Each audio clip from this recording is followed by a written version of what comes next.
TV ads invite us to search out our genealogy, to trace our family lineage. Who are they?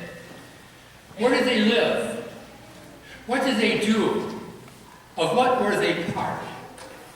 It's all about being rooted. Now, Luke the evangelist wants believers to appreciate that Jesus was rooted in the religion of Israel.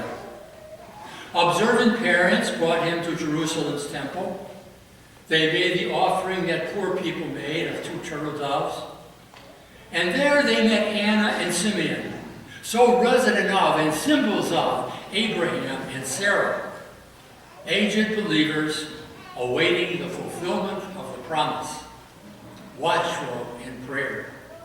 Come, Lord, come and save your people. And so they were able to receive the promised one when he came and as he came, a tiny infant. And Simeon took him in his arms and blessed God. And we too gather because we believe that the Lord has come. And at the core of our faith is the conviction that the Lord lives deep within us. He's not just present in our midst in some vague way, but he lives deep within us. Outside of Dubuque Monastery, rather outside of Dubuque, Iowa, is the Trappist Monastery, Our Lady of New Mallory. And the monks who are there do very ordinary things. They are carpenters and farmers. They are electricians and work in the office. They live with much silence and prayer. But you know, their lives make sense only to the degree that they glorify God deep within themselves. Their consecrated lives should have the profound realization that Christ lives within them. And that is what will make them holy, not the external things of what appears. And then, connecting this truth to the unfolding of their lives, what they do, with whom they live, and above all, trusting God as they live out their unique vocation in all the ambiguities of life. Same thing with us. We're all called, and we're consecrated, and we're sent. You know, on getting up in the morning, whatever words we use, here I am, Lord, your servant is listening. The ordinary things that we do, going to work, setting out our priorities, meeting with the people with whom we associate, and if we're retired, planning the day, maybe going to shop for groceries, to a physician's appointment, reading a book, reading the newspapers, whatever we do, there should accompany it a growing consciousness of the presence of Christ and of God. It's beyond words, and it doesn't include feelings. Feelings come and go, convictions stay. Somehow, this is the mystery of faith. You know, there's always a danger that our faith will become just an ethical religion. Well, people of ethics live in every part of the world, with every religion. But we have the profound sense that Christ, in coming to us, revealing that he himself was the Son of God, now reveals that we too are filled with the same presence of the Holy One. And the Lord awaits our response to the question, so, what about my situation? What does it call for? What am I to do?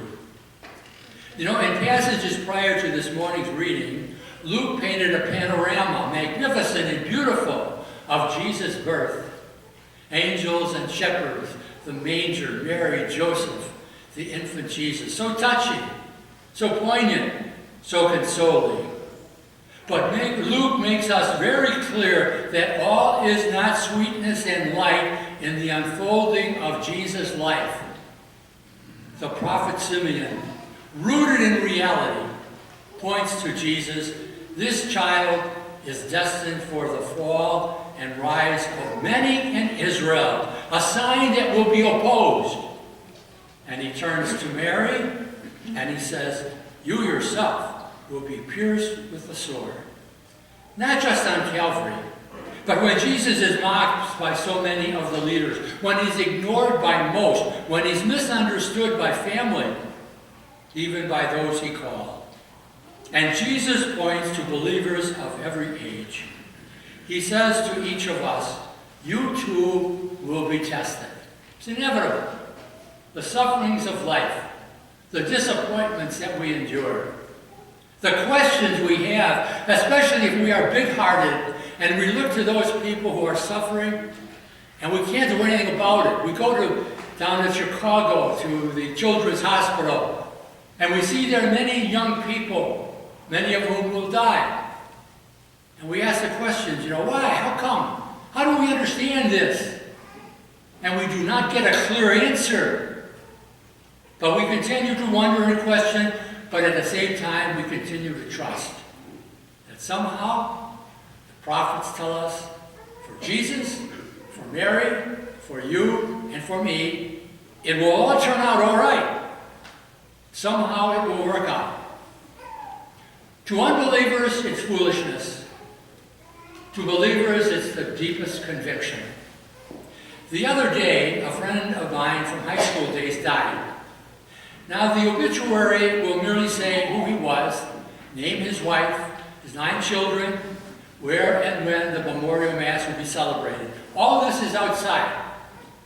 But to those of us who knew and loved him, Walt was the kind, intelligent, happy, gracious man, cherished by his family. I recall when we were young men, we had a group of 8 who stayed together all the way from high school, continued on in life, and we would play bridge every couple of months. We gathered in Walt's house, and we'd be playing bridge, and all of a sudden Marty or Maddie or Monica or one of us kids would come up and ruffle his hair. Hey, Walt, how are you doing? And we said, well, I don't know by his first name, But that's the way Walt was. He was just a giver. He accepted the mystery of the presence, and he loved life. He was joyous in moments of happiness. He knew what it was to suffer. And whether he knew it or not, he was to many, and certainly to me, a sign of the presence of God. I looked at him, and watched him, and knew him, and saw that deep beneath all that appeared, this man made the connection. He understood it, and he understood that he in turn was to glorify God in the midst of his busy and full and happy and sometimes very difficult life. The sobering words of Simeon and the death of a good and holy man invite us to ponder the significance of our lives. What does it mean? And if it's the warmth that includes family and friends, as I pray that it does, yet beyond all that is measurable, no matter what, there is the promise. We hear Jesus say, if anyone believes in me, I shall come to him, I shall come to her, and make my abode with them. May the Holy Spirit strengthen and enlighten us, so that we live in this truth that sets us free. Whatever the outside, if we have a deep cognizance and conviction of the presence of God within us, we are free, for the Lord is with us and the Lord is in us.